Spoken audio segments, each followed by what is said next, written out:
Hey, ladies and gentlemen, welcome back to another kid slash family movie review. I'll be reviewing Adventures in Babysitting. It came out in 1987, I believe. Little side note, I watched this on Disney Plus. That's why I'm saying it's kid friendly, because Disney Plus took out all the curse words. But even that, there's not a lot of curse words in it to begin with. So it depends on your kid's age if you think they can handle it. If not, watch it on Disney Plus. If you have Disney Plus, cuss words are out. That's why I'm putting a kids family and family friendly movie review. So also, guys, before I forget, I will link this in my kid friendly movie review playlist, because I always forget to say I have a playlist. Also, hit that like button, subscribe if you wish. Comment below if you've seen this movie or if you've seen the remake that is out there, because I didn't know there was a remake. And me and my daughter found out about the remake at our local library. So there you go about libraries. Good for them.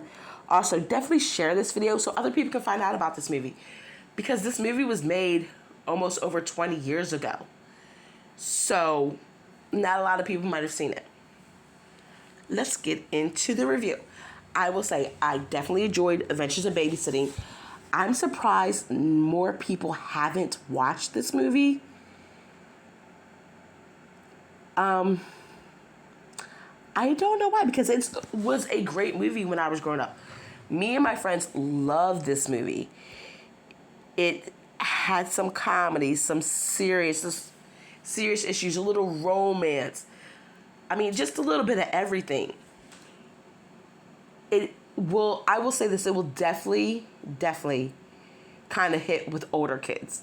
Younger kids, not so much. But if you got that 3rd, 4th, 5th, 6th grader, they may enjoy this better than the pre-K to 2nd grade. Because you know how from pre-K to 2nd grade, they're interested in other things. And then when you hit 3rd, 4th, 5th, 6th, things change.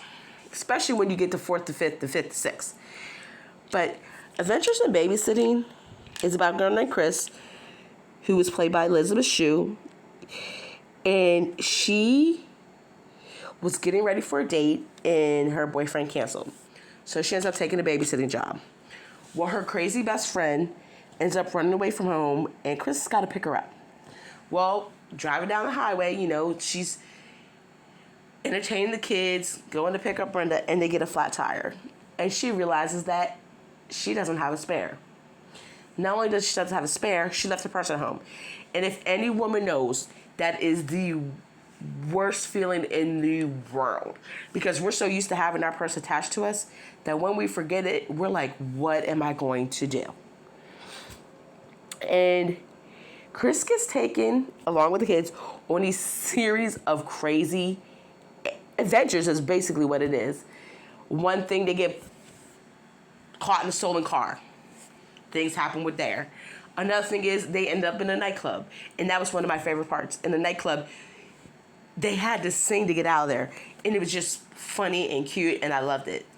But I think that is all I'm going to say, because Adventures in Babysitting is a good time to watch. Is it the best movie? Absolutely not. There's some plot holes, we all know. In real life situations, this will generally not happen 99% of the time. Maybe you got that one time you had a babysitter, some crazy stuff happened, and you went on an adventure. Who knows? But I will say this. They had some great actors in it, like Elizabeth Shue. She plays Chris. There was a guy named George Newberg. He played a guy named Dan in there. There's a couple other people. Oh, Penelope Miller was in here.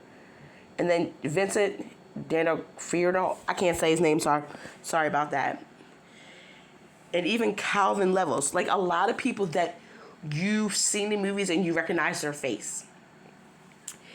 But alas, if you're looking for like an 80s movie to watch, nothing too serious that you have to completely pay attention to get to, try throwing on Adventures in Babysitting.